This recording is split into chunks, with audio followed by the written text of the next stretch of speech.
LG has now officially announced their next flagship phone is launching on May the 2nd, and over the course of its development, it seems to have had a bit of an identity change. The phone won't be called the G7 as expected, but in fact, the G7 ThinQ. Why would you do that? And let's just say this device has a bit of a problem. In fact, there's a few, but first and most obviously, look at the top of the phone. Yes, it has a notch, but that's not really the full issue. You see, people seem to have this vendetta against notches, but honestly, they're not quite as problematic as some make them out to be, until the tech comes out to embed sensors and cameras within the display, or behind it. You have the choice to either have a notch and some display right at the very top of the phone, or just a thick black bezel.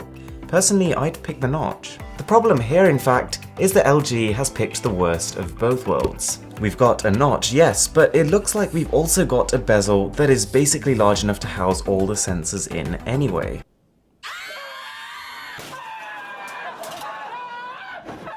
You would have actually had more display in this case if you just shifted that bezel down a tiny little bit and got rid of the notch entirely. Okay, so not a good start, but then you've got that name. ThinQ is a platform of LG's in which each product can communicate with one another. It also tells us that the G7 phone will come with built-in AI and machine learning. Where have we heard that before? AI. Okay, but this in itself is not really the issue. The problem is that this phone's name switch indicates a shift in direction towards the Internet of Things and artificial intelligence, as if this is some sort of new selling point. But as we've seen with Huawei's phones just previously, AI isn't developed enough to be able to offer people tangible benefits, and it seems unlikely that LG is going to be the one bringing in the next era of intelligence. Chloe, am I ready on my washing cycle? Even robots have bad days. Chloe, what's for dinner tonight?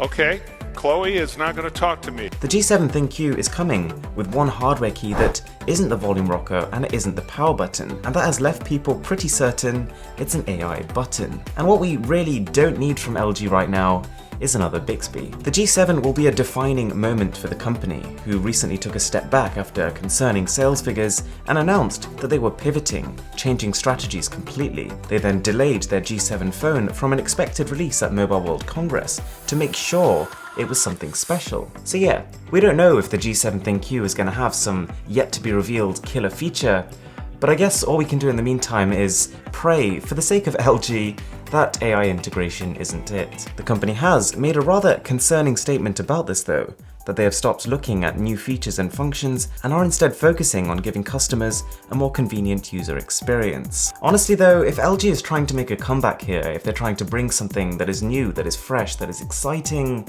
they've got to do both. Anyway guys, I really hope you enjoyed this video, thanks a lot for watching, and if you are new to the channel, it would mean so much to me if you could smash that subscribe button down below. With that being said, my name is Aaron, this is Mr. Who's the Boss, and I'm signing out.